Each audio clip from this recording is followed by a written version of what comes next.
Hello and welcome. Today, we're grabbing our magnifying glasses and putting on our detective hats. Why? Because we're about to investigate one of the human body's greatest mysteries.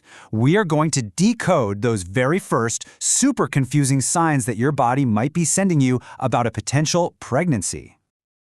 Yes, this is the ultimate question, isn't it? You're in that tricky 2-week wait after ovulation, and suddenly your body starts sending all these mixed signals. You feel a little twinge here, a bit of fatigue there, and boom, the guessing game begins.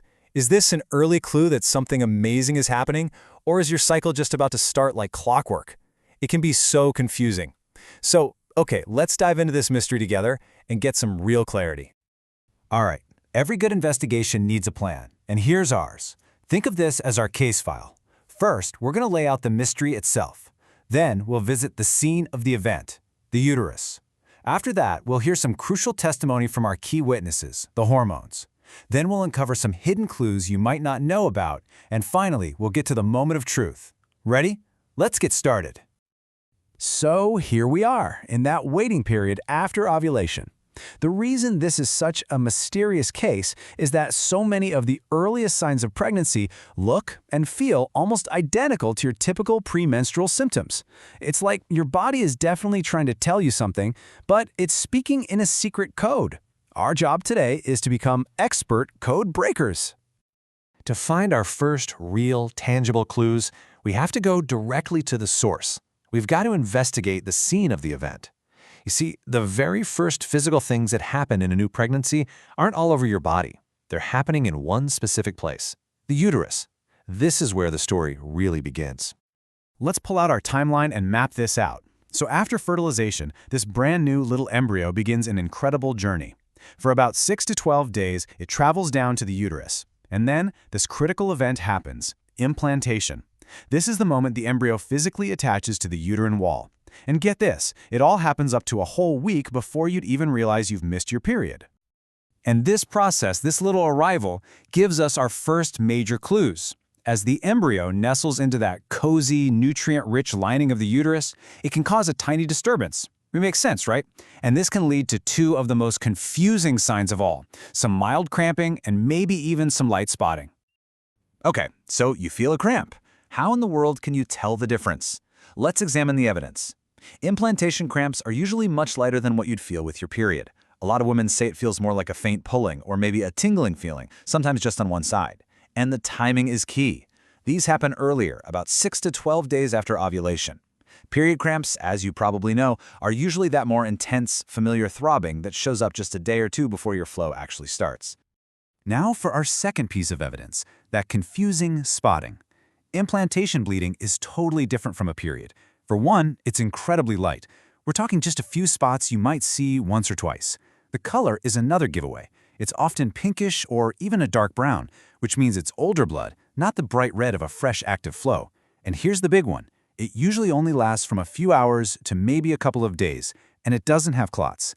That's a completely different story from a typical period, right? Okay, we've examined the physical evidence at the scene. Now it's time to call in our key witnesses, the hormones. You can think of them as the chemical messengers that start redecorating your entire body almost instantly. Their testimony is absolutely crucial if we want to understand what's really going on behind the scenes.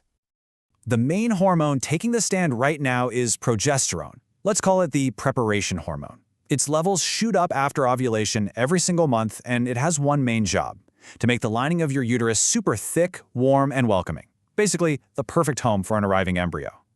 If you do get pregnant, progesterone levels stay high to keep that cozy, supportive environment going. And this hard-working progesterone has a really interesting side effect. It actually raises your basal body temperature just a little bit. That's your body's temperature right when you wake up in the morning. So before you ovulate, your temperature is a little lower. After you ovulate, that progesterone kicks in, and it goes up and stays up. Now here's the clue. If you happen to be tracking your temperature and you notice it stays elevated for more than 2 weeks, that's a very strong piece of evidence that progesterone is sticking around to support a pregnancy.